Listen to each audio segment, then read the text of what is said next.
Muito bom dia, muito boa disposição, muito boa energia para hoje. Um breve apontamento apenas a propósito da literatura colonial. Nos vídeos que fui publicando, fui abordando a literatura angolana mais antiga, sobretudo do século XIX e do princípio do século XX. O último deles foi sobre o Jorge Rosa, uma figura desconhecida até hoje, que tem apenas um poema ou dois nos ensaios literários. Agora está a chegar a altura de abordarmos e compreendermos o advento da literatura colonial sob a perspectiva do contributo ou da importância que isso pode ter para quem faz o estudo da história e da formação de uma literatura angolana e de uma comunidade literária angolana. O que se passou principalmente no final do século XIX e atingiu o seu cume a partir da Conferência de Berlim e dos respectivos efeitos, foi que, em vez de termos uma colonização gota a gota, uma colonização lenta, em que de vez em quando vinham umas levas de degradados, por exemplo, os degradados italianos, napolitanos, sobretudo, mas geralmente iam sendo enviados para Angola uns degradados, umas degradadas também por vezes, não apenas homens, outros aventureiros, outros que iam tentar fortuna em Angola, chamados geralmente por familiares, e eram colonos, eram poucos colonos, chegavam ali, eram protegidos e acompanhados por outros colonos que estavam lá há mais tempo, geralmente pessoas da mesma terra, ou pessoas com quem por outro motivo tinham afinidades, e depois esses colonos inevitavelmente integravam-se naquele meio. Casavam-se com uma filha da terra, de forma geral era isso que acontecia, procriavam com uma filha da terra e a pouco e pouco iam mesclando, criolizando, digamos assim, a sua cultura de origem rural e portuguesa com a cultura local, que por sua vez era já uma cultura personalizada entre as culturas de base ou de substrato, que eram as culturas bantus, e a cultura de adstrato, que era, ou de superstrato por vezes, que era a cultura portuguesa e sobretudo a cultura de raiz cristã europeia. O mesmo deixou de acontecer, como disse, no final do século XIX. Começou uma colonização mais programada, digamos assim. O primeiro grande exemplo que nós temos é o da colonização de Moçambiques, que começa ainda, como se sabe, antes da Conferência de Berlim. A colonização de Moçambiques tem várias tentativas, mas é sobretudo realizada, concretizada, conseguida na segunda metade do século XIX, e Moçambiques, hoje Namibe, cidade de Namibe, a partir da cidade de Namibe, então Moçambiques, também um pouco de Porto Alexandre, mas sobretudo de Moçambiques, começa a realizar-se colonização do Planalto da Huila. Então vão sendo criadas colónias que acabam sendo colónias, algumas delas mistas, de colonos portugueses e de colonos boas. Acabam sendo criadas várias colónias, também várias missões, por exemplo, Umpata, Chibia e outras colónias daquela zona, de onde veio para a literatura angolana um certo número de escritores interessantes, escritores já criolizados e nascendo entre duas ou mais culturas, como sucedeu no geral com a literatura angolana, nem podia ser de outra forma, porque essa foi uma literatura que se desenvolveu nas cidades coloniais, tendo-se inicialmente desenvolvido também em Bazacongo, São Salvador do Congo, mas o desenvolvimento da literatura aí teve depois uma quebra acentuada, um fim de regime, digamos assim, por vicissitudes várias, de que não vou falar agora, senão dificilmente conseguiremos terminar esta nossa prosa, que convém ser breve. O que acontece é que se inicia aí uma colonização com alguma preocupação de sistematicidade, e ela tem uma característica: começam a ser levados colonos para ali. Há uma leva, por exemplo, de madeirenses, há uma leva de colonos portugueses que estavam no norte e nordeste do Brasil, e por revoltas contra os portugueses eles acabam saindo, indo para sendo instrumentalizada a saída deles, levando-os para Moçambique, e faz-se ali uma instalação colonial com uma característica nova, é que estas colónias se fecham sobre si próprias. Os colonos são vários, vêm geralmente em casais, casam geralmente entre eles, pelo menos nesta fase inicial, casam entre eles, portanto têm filhos também brancos, não misturados com negros, é o que eu quero dizer, não misturados com negros locais pelo menos, portanto são colónias que se reproduzem, por um lado, e que por outro lado se fecham. Não são ilhas crioulas, são ilhas coloniais. E elas prolongam uma cultura meio popular, meio erudita, que é equivalente à cultura das províncias de Portugal, de onde vem uma parte dos colonos, e, portanto, começam a produzir também, tarde ou cedo, uma literatura colonial, que é uma literatura que podemos comparar, por exemplo, estudando periódicos, comparar com a literatura produzida e publicada nas províncias portuguesas de Portugal. É equivalente à literatura, quer no aspecto que a aproxima da poesia popular, por exemplo, e das literaturas populares, quer no aspecto que a aproxima de uma literatura de pretensão mais erudita, mas geralmente um pouco atrasada em relação aos centros emissores de cultura erudita, como Coimbra, Porto, Lisboa, que por sua vez eram subsidiários, sobretudo, do que se publicava em Paris, mas também em outras capitais europeias. Então começa a surgir uma literatura colonial produzida por ilhas coloniais que também foram aparecendo em Luanda, que também foram aparecendo em Benguela, em zonas de colonização e de mistura mais antiga. E depois da completa derrocada do Reino do Congo e da ocupação do que era antigamente o Reino do Congo, foram surgindo também no antigo Reino do Congo, mais tarde em Cabinda. Enfim, conforme o colonialismo avança, e é o colonialismo já moderno e contemporâneo, o colonialismo que pressupõe com obrigatoriedade para justificar que a colónia pertence àquela determinada potência europeia, pressupõe uma ocupação efetiva do território por europeus, quer no aspecto administrativo, quer em todos os outros aspectos. Então, este tipo de colonização vai gerar em toda a Angola, tendo como experiências mais antigas, creio eu, as de Moçambique e colonização do Planalto da Huila, depois do Cunene também, vem gerar em toda a Angola ilhas coloniais que começam a produzir uma literatura colonial dentro de uma cultura de colonos, que têm geralmente preconceito contra as pessoas da terra. Muitos deles nem sequer ao falarem sabem ou conseguem distinguir, ou então fazem um esforço por não distinguir uns dos outros. Por exemplo, filhos da terra instruídos no ensino formal europeu e filhos da terra que não sabiam ler e escrever, que não estavam inseridos no sistema educativo formal europeu. Ora, estes filhos da terra que tinham também educação formal europeia, para além das suas raízes tradicionais, estes filhos da terra, também eles produziam literatura como fomos vendo, aliás, ao longo do século XIX. Durante um tempo, eles ainda tentaram o acordo possível e a absorção possível dos novos colonos. Vemos os últimos sinais disso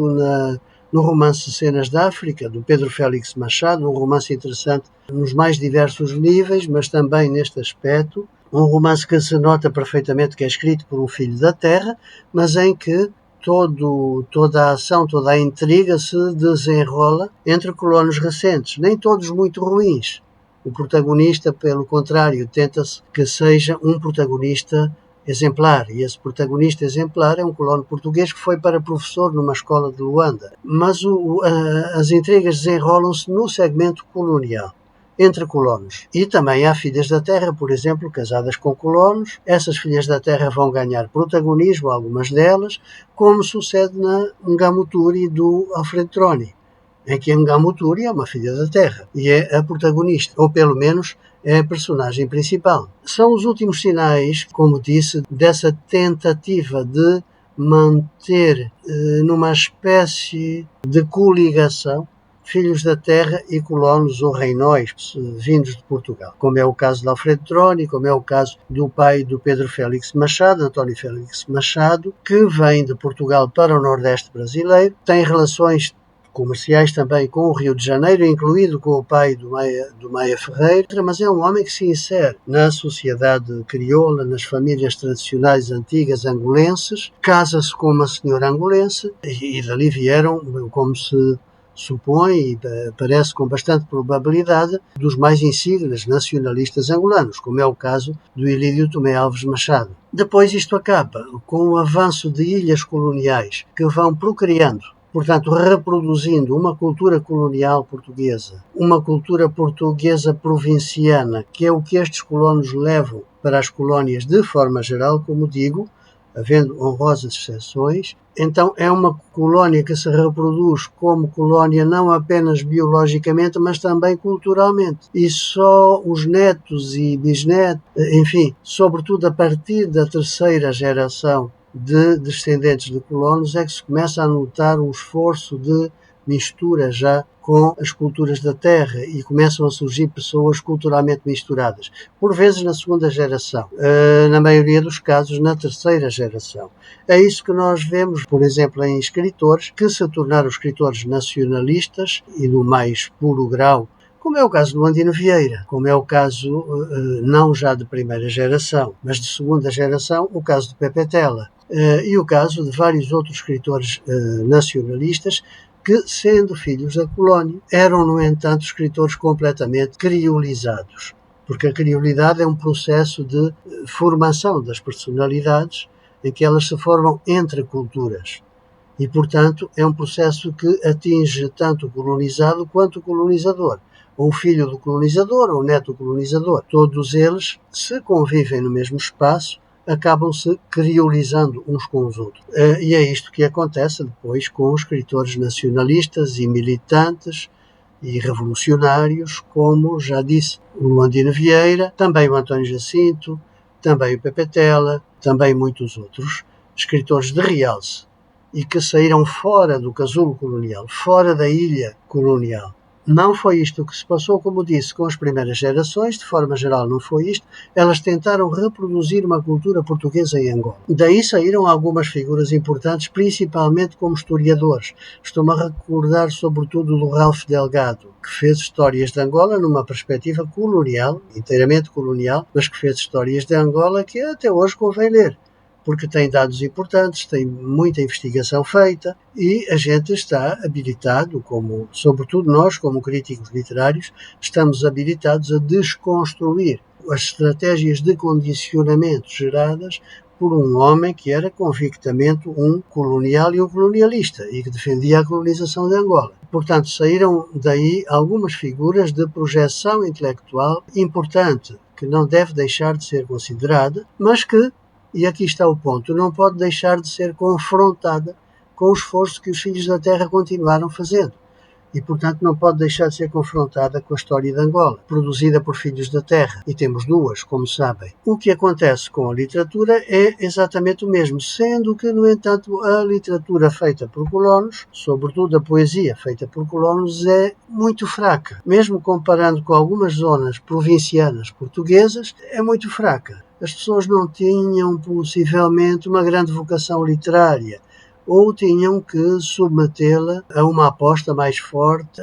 no empresariado, no ganhar dinheiro, no colonizar para ganhar dinheiro, e, portanto, tinham que se voltar para a vida prática e deixarem-se, como disse uma vez o Maia Ferreira, deixarem-se das florinhas de Camões. E então começa a surgir toda a imprensa verdadeiramente colonial, ou seja, feita por colonos e para colonos, independentemente das perspectivas das culturas em jogo, feita de e para colonos. E aí necessariamente a perspectiva só pode ser colonial, e nós vamos ter esses periódicos, ao passo que os periódicos dos Filhos da Terra vão diminuindo em número e até em qualidade gráfica, porque os Filhos da Terra vão sendo, as famílias da terra vão sendo gradualmente empobrecidas. Mesmo aquelas que eram mais ricas, que faziam parte da elite colonial, das cidades coloniais, elas vão sendo empobrecidas, vão sendo proletarizadas, e, portanto, vão perdendo meios financeiros, não conseguem manter-se como produtores literários e produtores de jornais literários.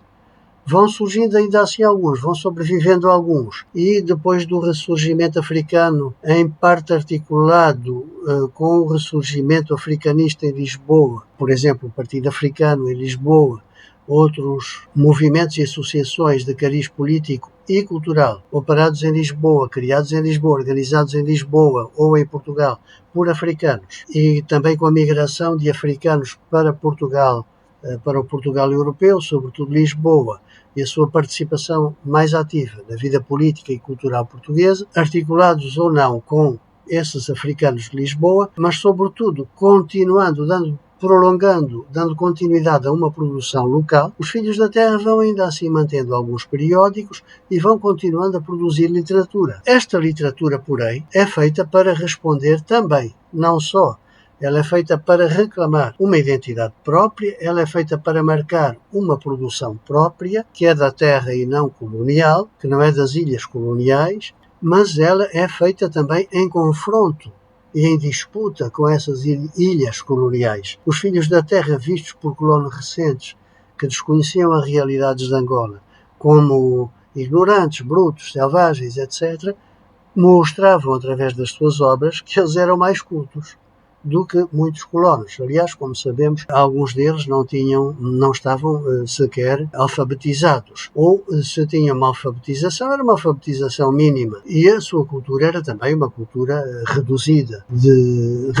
e desatualizada. De maneira que, para conhecermos bem a literatura angolana, como ela passou esta fase das primeiras 3, 4 décadas do século XX, temos que levar em conta a produção colonial à qual ela também reagia. Não apenas isso, é preciso também ver que essa produção literária se foi articulando, quer através dos marítimos africanos, quer através dos africanos de Lisboa, quer através de contactos mais diretos com os Estados Unidos e o Brasil, essa produção literária angolense ou de Filhos da Terra, que se operou sobretudo nas 4 primeiras décadas do século XX em Luanda e um pouco em Benguela, ela também tem que ser lida não só na disputa com a literatura dos colonos, mas na articulação com a literatura do Renascimento negro norte-americano e na articulação com o que genericamente podíamos chamar o modernismo negro brasileiro, sobretudo com o Solano Trindade. Não é à toa que o Solano Trindade foi apreciado e adotado com extrema e total simpatia e até fusão de discursos literários e poéticos. Há uma grande proximidade entre o discurso poético do Solano Trindade e as características do discurso poético da primeira geração nacionalista ou independentista, a chamada geração da mensagem, da voz de Angola clamando no deserto, a geração de Onyenga Chito, de Agostinho Neto, de Viriato da Cruz, de António Jacinto, de Mário Pinto Andrade, a primeira grande geração nacionalista. Não é à toa que o discurso poético deles está muito próximo do Solano Trindade, mas também não é à toa que, por exemplo, em poemas como Mama Negra, o Viriato da Cruz fala em County Cullen, fala em Langston Hughes, fala no cubano Guiana, o autor de Songoro Kosongo, portanto, naquele momento, talvez o mais ligado às tradições afro-cubanas. Portanto, temos que ler essa literatura, que é uma literatura de recuo, de ilhamento, de pessoas que estão a ser proletarizadas e marginalizadas na sua própria terra, cujas famílias, décadas antes, parte delas eram famílias de proprietários, de elite, de homens endinheirados, e que de repente se veem em 2, 3 gerações proletarizadas, mas ainda com instrução, mas ainda cultas, num sentido do ensino formal europeu e da cultura formal de raiz europeia, e que, portanto, podem mostrar aos colonos, espera aí, não somos nós que somos ignorantes e brutos. A nossa literatura pode ombrear, pode confrontar-se com a vossa, vejam bem, e fazem uma produção literária para se confrontarem com a dos outros. Simultaneamente, por reação ao racismo cada vez mais acentuado do segmento colonial, protegido e apoiado e orientado a partir de Lisboa, que, sobretudo depois do golpe de 28 de maio e principalmente depois da instalação do regime salazarista e do ato colonial, se torna um regime declaradamente, assumidamente racista e não lusotropical. E se o lusotropicalismo vem a ser adotado muito mais tarde, em desespero de causa, sobretudo a partir do Adriano Moreira, quando Portugal está já cercado completamente, por exemplo, na Organização das Nações Unidas. É o último país colonial, não por defeito angolano, nem por virtude portuguesa, mas porque era um país que estava atrasado ele próprio também na sua cultura política. Portanto, não conseguiu compreender o momento histórico. Aliás, essa é uma característica do regime salazarista. Ele surge quando surgem vários regimes nacionalistas de direita na Europa, mantém algum distanciamento face a esses regimes, porque sabe que tem que jogar também com os aliados antinazis e antifascistas, mas interiormente é um regime nacionalista do princípio do século. Simplesmente esses regimes nacionalistas foram derrotados, a Europa democratizou-se e Portugal e Espanha mantiveram-se com um regime cujos pressupostos estavam, para além de humanamente errados, estavam completamente ultrapassados. E Portugal, com a sua teimosia típica do seu ditador, tenta ir contra os rumos da história e manter o regime colonial até o último momento, e em desespero de causa começa a veicular como favorável ao seu regime um discurso lusotropical, dizendo não, Portugal é muito irracional, nós sempre nos misturamos. Não, Portugal tentava não se misturar nesta altura em que a comunidade dos angolenses, dos angolanos, dos filhos da terra estava cada vez mais proletarizada, ilhada e cada vez mais remetida ao desespero. E é desse desespero que vai sair depois a revolta nacionalista, quer nas zonas rurais, quer no antigo Reino do Congo, quer nos antigos reinos do Planalto Central, quer e sobretudo nas cidades coloniais, onde se opera essa revolta conjunta dos filhos da terra com os descendentes de segunda e terceira geração do antigo segmento colonial, que olham para Angola e percebem, não é nada disto. Angola é um país e este país tem que ser independente. Portanto, quando se fala em literatura colonial, ao se estudar a história da literatura angolana e da formação da comunidade literária angolana, fala-se neste sentido e por este motivo. Não para dizer o óbvio, que eles eram colonos e que tinham uma mentalidade colonial, mas para compreender que naquele momento a literatura angolana está também a confrontar-se enquanto literatura com a literatura do colono e a mostrar que ela vale tanto ou mais do que a literatura do colono e a fazer ao mesmo tempo, simultaneamente, com a subtileza necessária também, a fazer a sua atualização com o movimento negro nos Estados Unidos, no Brasil, com intelectuais e poetas das colónias francesas e inglesas, sobretudo estas. Isto era apenas um apontamento, já vou com mais de 27 minutos. Estimo que tenham um bom mês de agosto. Espero voltar aqui em breve e fazer um apontamento um pouquinho mais curto. Divirtam-se na medida do possível. Estou convosco e, como diziam no Brasil, um cantor aliás negro, estou convosco e não abro. Ou seja, não abro mão disso.